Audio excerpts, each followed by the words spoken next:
I will speak in German in the beginning, so you can take the headphones. Herzlich willkommen im Auswärtigen Amt. Wir werden eine kurze Pressekonferenz haben mit Eingangsstatements von Außenminister Wadephul und seinem nigerianischen Kollegen Außenminister Tuggar, gefolgt von einigen Fragen. Dear Yusuf, it's a great pleasure to have you once again here. You are the former ambassador of your country to Berlin, so this is your home city in a way. Welcome back. Meine sehr verehrten Damen und Herren, Europa und Afrika trennen gerade einmal 14 Kilometer in einer Welt, die immer stärker zusammenwächst und in einer Weltordnung, die zugleich immer stärker ausdifferenziert. Da brauchen wir einander. Nur so können wir die großen globalen Herausforderungen miteinander anpacken. In dieser Welt im Wandel, die ich gerade beschrieben habe, ist Nigeria für Deutschland ein Schlüsselpartner. Und nicht nur das. Nigeria ist ein echtes Schwergewicht, wirtschaftlich wie politisch, mit einer Führungsrolle weit über Westafrika hinaus. Nur 3 Tage, nachdem Nigeria am 1. Oktober 1960 die eigene Unabhängigkeit errungen hatte, hat Deutschland eine Botschaft eröffnet.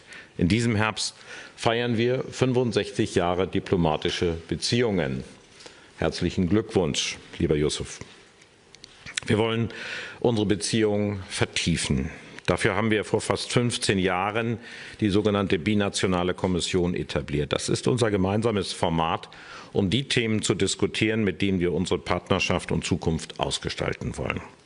Ich denke dabei zunächst an unsere Wirtschaftskooperation und den Handel. Das Handelsvolumen ist zwischen unseren Ländern im vergangenen Jahr noch einmal kräftig gewachsen. Und dennoch ist unser Potenzial längst noch nicht ausgeschöpft. Deswegen ist es gut, dass Nigeria und Deutschland heute eine Reihe von Wirtschaftsabkommen unterzeichnen werden, von der Rohstofferschließung bis hin zur Pharmaindustrie und zur Erfassung biometrischer Daten. Davon werden auch Wachstumsimpulse ausgehen. Unser Ziel ist es, dass noch mehr deutsche Unternehmen in Nigeria ansässig werden. Auch wenn bereits fast 100 deutsche Unternehmen dort tätig sind, das ist ein guter Startpunkt. Ich kann deutsche Unternehmen deshalb nur ermutigen, den ersten Schritt nach Nigeria zu tun. Wir suchen weltweit auch Partner für Energie- und Rohstoffkooperation. In der deutsch-nigerianischen Energiepartnerschaft haben wir bereits wichtige erste Schritte hin zu einer engeren Zusammenarbeit unternommen. So etwa beim Ausbau des nigerianischen Stromnetzes. Und daher ist es uns ein Anliegen, diese Partnerschaft auch fortzusetzen. Gemeinsam haben wir beschlossen, uns künftig neben Energie auch bei Klimathemen eng auszutauschen. Nigeria hat sich zum Ziel gesetzt, seine Energieversorgung zu diversifizieren und die Nettoemissionen bis 2060 auf 0 zu reduzieren. Bei der Umsetzung dieses Energiewendeplans unterstützen wir Nigeria bereits heute. Und auch Sicherheit ist ein Thema, das wir heute intensiv besprochen haben. Nigeria grenzt im Norden unmittelbar an den Sahel. Wir haben ein gemeinsames Interesse, den Terrorismus und radikalen Islamismus, der uns auch in Europa weiterhin bedroht, zu bekämpfen. Seit Jahren leistet Nigeria Enormes bei der Bekämpfung des Terrorismus. Dadurch werden nicht nur die westafrikanischen Küstenstaaten geschützt, Nigeria leistet einen Beitrag zur globalen Sicherheit. Der tödliche Angriff letzte Woche in Kwara State zeigt, wie groß die Gefahr und die Herausforderung bleiben. Deshalb wollen wir auch in Fragen von Frieden, internationaler Sicherheit und Terrorbekämpfung noch enger zusammenarbeiten. Lieber Yusuf, 65 Jahre Beziehungen haben tiefe und enge Verbindungen zwischen unseren Ländern entstehen lassen. Es ist gut, dass wir diese Beziehungen systematisch weiter vertiefen. Dass die binationale Kommission nun schon zum 5. Mal seit ihrer Gründung tagt und Fachleute aus Deutschland und Nigeria zusammenbringt, zeigt, dass sich etwas tut. Und zwar nicht nur politisch, sondern auch in der Wirtschaft und in der Zivilgesellschaft. 65 Jahre Ehepaare in Deutschland würden jetzt die eiserne Hochzeit feiern. Wobei ich finde, dass der englische Begriff Blue Sapphire Hochzeit weit treffender beschreibt, welchen Reichtum uns diese Beziehung gegenseitig bringen und welches Potenzial unsere Beziehungen haben. Es ist gut, dass du heute hier in Berlin bist, damit wir die binationale Kommission gemeinsam leiten. Herzlichen Dank.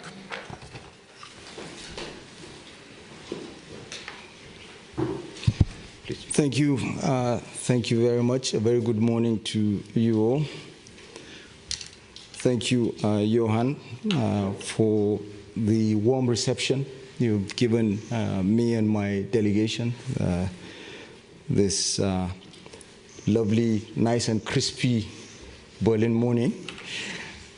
I bring warm greetings from my president, Bola Ahmed Tinubu, who is keenly following the interactions between Nigeria and Germany. We have come for this all-important binational commission, and already we've signed one agreement, which is to do with allowing spouses of diplomats to work in each other's countries. So already we're off to a very good start.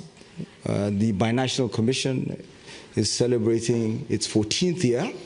It's something that has been going on for quite some time. We have 5 working groups that have been working assiduously, and this is the culmination of the good work they've put up.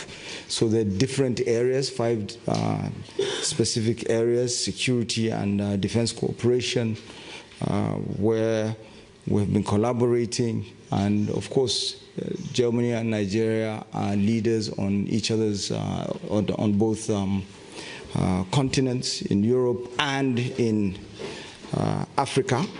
And there are newer threats, what you call newer threats, cybersecurity, border management, financial activities, illicit flows, and so forth.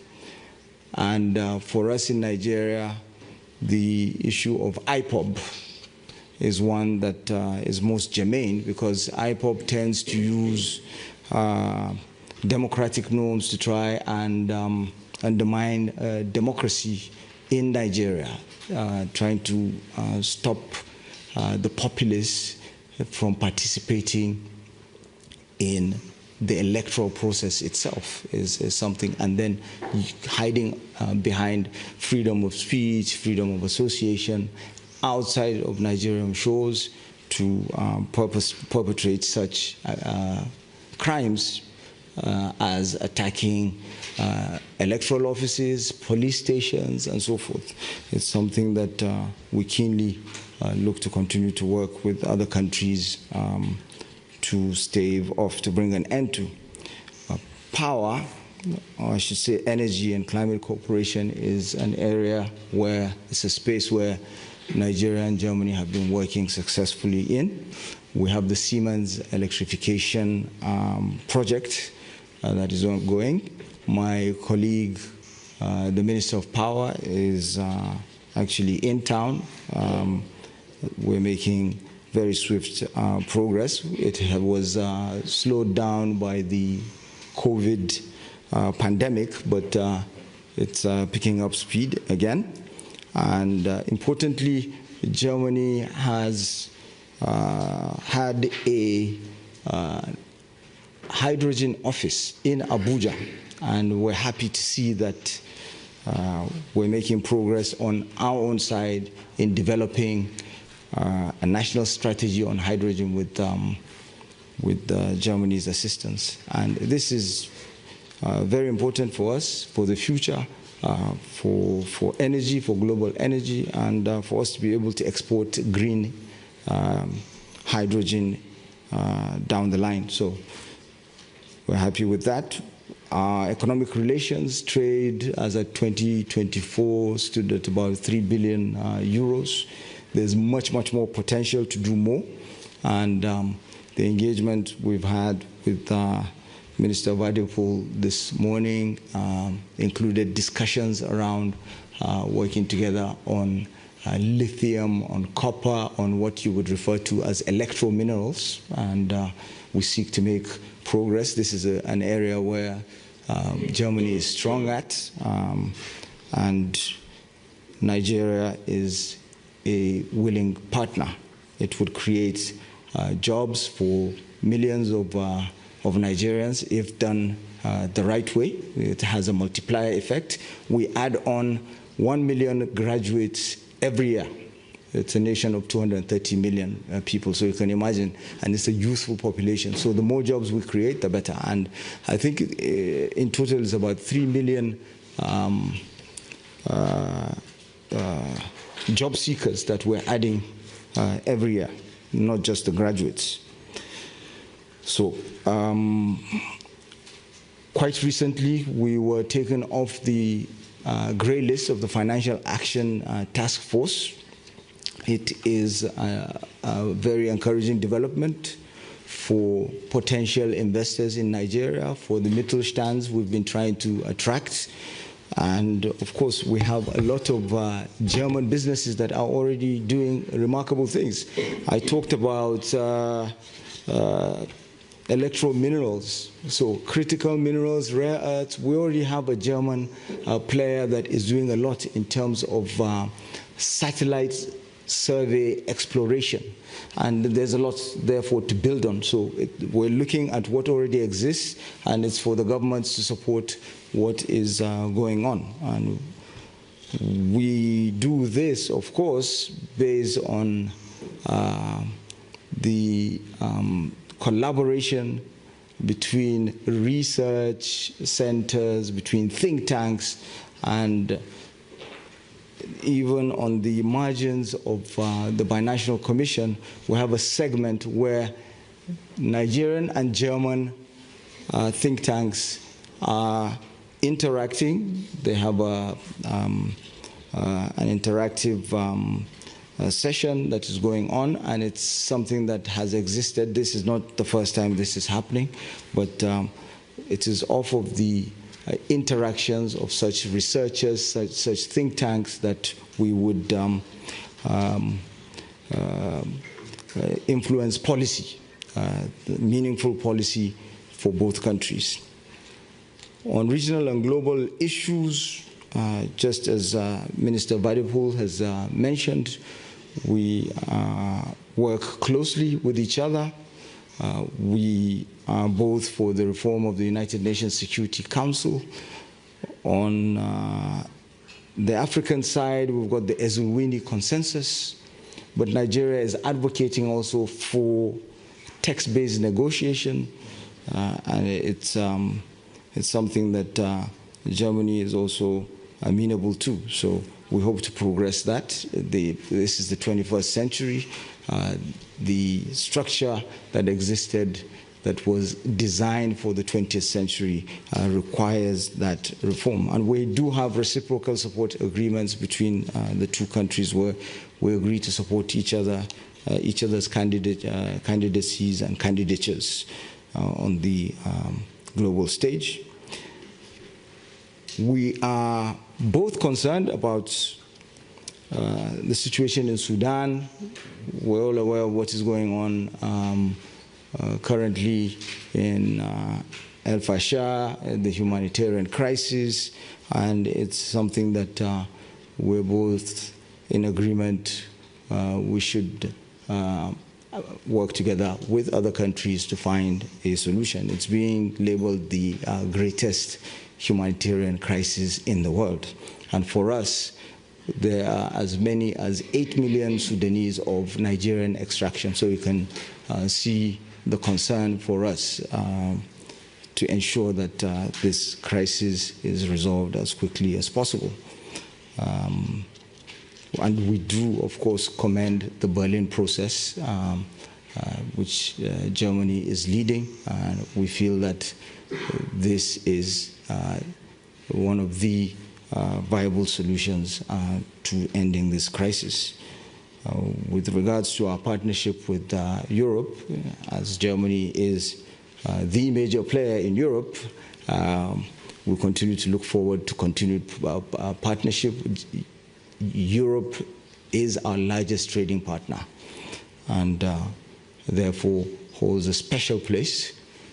And we are looking to work further with Germany on the Global Gateway Initiative, on other ways of working towards Africa's development, integration of its markets, actualization of the African Continental Free Trade Area, which Nigeria is one of the leaders on. You can see what our financial institutions, our banks are doing to actualize the African Continental Free Trade Area. Thank you very much.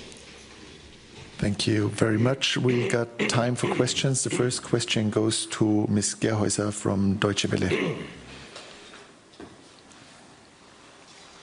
Thank you very much, Mr. Honorable Minister Tuggar. I would like to address a question to you. The world is listening what comes out of a US president, its menaces, its allegations, its threats. How do you react here in Berlin with a strong partner at your side? Well, I react by showing you what we have. I think the document that we came along with is what I want to show her. What we've done is we've articulated what our Constitution says about religious freedom, what our federal laws say about religious freedom, and no, not this. It's inside. No. This. Nigeria's constitutional commitment to religious freedom and rule of law. All the answers are in there. And this is what guides us. And this is what shows that it's impossible for there to be a religious persecution that can be supported in any way, shape, or form by the government of Nigeria at any level, be it federal, be it regional, be it local. It's impossible. And our laws are there, and all the answers lie in this. And what we are trying to make the world understand is that we should not create another Sudan. Nigeria has a population of 230 million souls. It's the largest democracy on the African continent. It's the largest country on the continent. We've seen what has happened with Sudan, with agitations for the partitioning of Sudan based on religion, based on tribal sentiments. And you can see the crisis, even when the partitioning was done according to religion or according to tribe. We're today talking about how to resolve crisis, not only in Sudan, northern Sudan, but also in southern Sudan. So it's important. And who gets left behind to work towards resolving such problems? It's us. It's the African countries. It's countries like Nigeria that is a member of the African Union's Peace and Security Council. So this is what I have to say. I will share this copy with you. Thank you very much. Dankeschön. Die zweite Frage stellt Jörg Blank von der dpa. Ja, guten Tag. Herr Außenminister, erlauben Sie bitte eine Frage zu einem Thema, das viele Leute in Deutschland interessiert. Gestern Abend hat sich der Kanzler zur Syrienpolitik, der Asylpolitik geäußert. Es entsteht der Eindruck, als wenn der Kanzler Ihre Asylpolitik zu Syrien korrigiert hat. Sieht so Außenpolitik aus einem Guss aus? Und haben Sie noch den Rückhalt des Kanzlers? Und wenn Sie erlauben, in Ihrer Israel-Reise haben Sie gesagt, Sie werden die Reisehinweise zu Israel entschärfen. Wird das diese Woche noch passieren? Besten Dank. Ja, ich beginne mit dem zweiten. Das wird geschehen. Ich hatte ja schon in der Tat in Israel selber nach dem Gespräch mit dem Kollegen Gideon Saar gesagt, dass ich mir diese Thematik noch einmal anschauen möchte. Das haben wir gemeinsam mit den Fachleuten hier gemacht. Wir haben ein gutes Bild von der Lage vor Ort und wir sehen die Situation hat sich spürbar stabilisiert. Mein Vertrauen in den Friedensprozess ist insgesamt gewachsen, sodass ich zu der Einschätzung gekommen bin, dass wir unsere Einschätzung zur Sicherheitslage in Israel nun in der Tat anpassen können und dass wir die bislang geltende Teilreisewarnung nun aufheben. Damit leisten wir auch einen Beitrag dazu, dass der Austausch zwischen Israel und Deutschland wieder mehr wird, besser wird. Dem israelischen Kollegen war es ja insbesondere auch darum zu tun, zwischen jungen Menschen den Austausch wieder zu beleben. Und ich denke, das sollte auch geschehen. Alle Einzelheiten finden Sie bei uns entsprechend auch online in allen Services. Syrien. Also wir haben ja insgesamt das Ziel, die Zahl der Rückführungen für die Bundesrepublik Deutschland zu erhöhen und deswegen, und das ist ja unstreitig, auch Rückführungen nach Syrien durchzuführen. Ich beteilige mich aktiv daran, genauso schon wie bei Afghanistan. Wir machen das vorrangig mit Straftätern und Gefährdern. Das ist bis jetzt bei Syrien noch nicht gelungen. Aber daran arbeiten wir und das war auch eins meiner Themen in den Gesprächen, die ich in Syrien mit dem Präsidenten und dem Außenminister und dem Premier geführt habe. Das geschieht unter Federführung der Innenbehörden und da schaut man sich immer die Gegebenheiten vor Ort an. Aber das Auswärtige Amt und der Außenminister unterstützt das konstruktiv. Da gibt es überhaupt keine Differenz. Das haben wir ja am Wochenende schon gesagt. Das bleibt auch heute so. Das heißt, diese Rückführung einer aber auch überschaubaren Zahl von Personen, die jetzt vorrangig abzuschieben sind, die wird betrieben. Und ich denke, dass sie auch recht bald erfolgreich werden kann. Darüber hinaus arbeiten wir daran mit Hochdruck, dass eine größere Zahl von Syrerinnen und Syrern auch zurückkehrt. Und darüber habe ich in einem völlig verwüsteten Stadtteil gesprochen. Ich habe über Rückkehr gesprochen und dabei bleibe ich auch. Das ist nämlich die freiwillige Rückkehr von Syrerinnen und Syrern. Diese werden benötigt. Und genau das hat der Bundeskanzler gestern gesagt.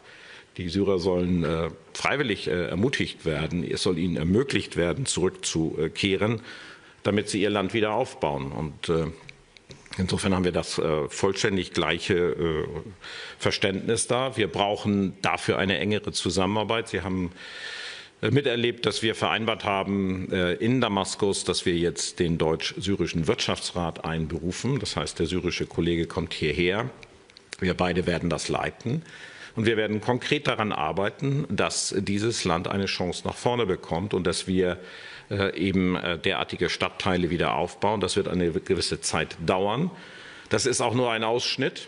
Damaskus ist nicht die am stärksten zerstörte Stadt in Syrien, sondern das ist wahrscheinlich Aleppo, wo Iraner, Russen und das Assad-Regime gemeinsam das Land bombardiert haben und zum Teil in eine apokalyptische Situation verwandelt haben. Und das besteht fort. Und solange das so der Fall ist, wird es schwer sein, dort wieder ein, wie ich es ja auch vor Ort gesagt habe, menschenwürdiges Leben zu ermöglichen. Aber natürlich müssen die Syrerinnen und Syrer selber ihr Land aufbauen. Sie brauchen dabei nur naturgemäß unsere Hilfe. Und das ist genau das, woran ich arbeite. Das heißt, parallel die Rückführung von Menschen zu betreiben, die hier kein Bleiberecht mehr haben, die es insbesondere dadurch verwirkt haben, dass sie Straftaten begangen haben und dass sie als Gefährder einzustufen sind. Das ist die eine Seite der Medaille. Daran beteiligt sich das Auswärtige Amt konstruktiv. Und auf der anderen Seite daran zu arbeiten, mit Syrien partnerschaftlich daran zu arbeiten, dass die Menschen selber die Chance haben, ihr Land wieder aufzubauen. Das ist der Weg nach vorne. Und das ist nicht eine Frage, die man sozusagen digital im 0- oder 1-Modus beantworten kann, sondern das sind Prozesse. Je schneller es geht, desto besser. Und daran ergänzen wir uns gegenseitig und daran arbeiten wir gemeinsam.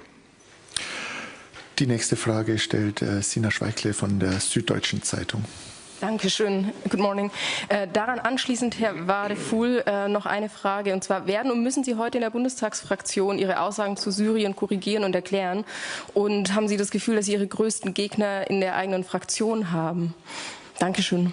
Na, ich würde es selbstverständlich erklären und das ist ganz normal. Fraktionssitzungen dienen dazu, dass wir Gespräche führen, dass wir Diskussionen durchführen. Ich komme ja nun aus Syrien, ich habe das vor Ort gesehen.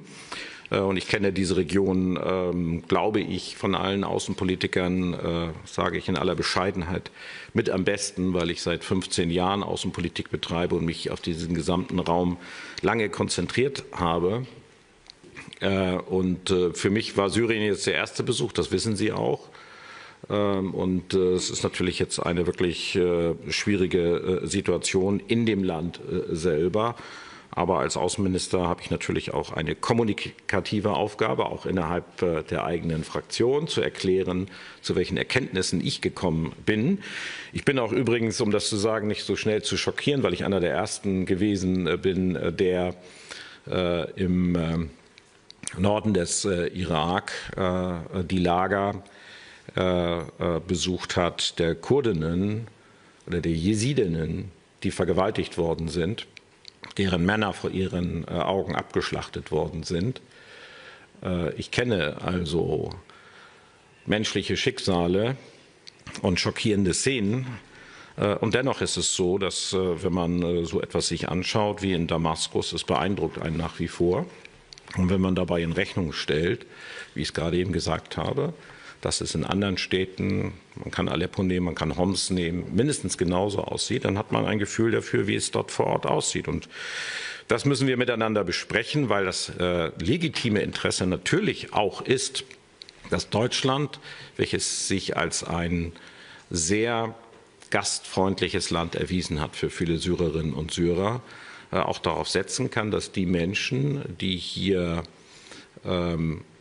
Aufnahme fanden, für die die deutschen Steuerzahlerinnen und Steuerzahler aufgekommen sind, dass diese dann, wenn es möglich ist und wenn sie hier keine Beschäftigung und keine Bleibe gefunden haben, dass sie dann auch bereit sind, zurückzukehren. Das ist völlig normal und dass wir das ermöglichen und andererseits natürlich auch sagen, wenn das nicht freiwillig geschieht, dann gibt es auch natürlich die Möglichkeit, das staatlicherseits zu veranlassen. Das ist vollkommen klar und steht außer Frage. Aber nochmal, das ist ein Prozess, an dem arbeiten wir gemeinsam und der muss sich eben auch an der Lage vor Ort orientieren. Auf nicht mehr und nicht weniger habe ich aufmerksam gemacht. And we got time for a final question by Mr. Bachmann from DTS Newswire. Yeah, Mr. Tuggar, you have talked about the security situation in Nigeria with Mr. Wadephul, and do you hope that Germany becomes even more involved in that issue, and were there specific contributions from Germany towards that? Thank you. What we have always advocated for is for our partners outside of Africa to key into organically developed frameworks for tackling these challenges, security challenges and other challenges. So you can see that what currently exists is the multinational joint task force. For instance, with regards to the Boko Haram conflict, which affects northeastern Nigeria. It's a partnership between Nigeria, Niger, Chad, Cameroon, and Republic of Benin to our west is also part of that MNJTF. We also have, of course, other frameworks such as the Accra Initiative that is working with us and trying to see if it can transition to becoming another multinational joint task force. You can see also the successes of ECOMOG in the past, where ECOWAS, led by Nigeria, I might add, was able to tackle successfully the challenges that Sierra Leone and Liberia had in the past, and even some of the challenges that Côte d'Ivoire had. So when our partners key into these initiatives that are homegrown as opposed to applying what they feel is the solution, it works better. And we're happy to say that Germany has been working with us. And so within ECOWAS itself, we've got the Standby Force initiative, which seeks to have a standing force that would tackle these sort of challenges. And of course, the African Union also has such an initiative. Nigeria recently signed an agreement with the African Union for the sea lift, so that Nigeria would be the country that deploys its equipment, its vessels, to move the standby force that has been created by the African Union for peacekeeping. And when it comes to peacekeeping, we have an impeccable record. Out of, I would say, about 60 or so peacekeeping missions that the UN has had since inception. I believe we've participated in as many as 51 or so. There you go.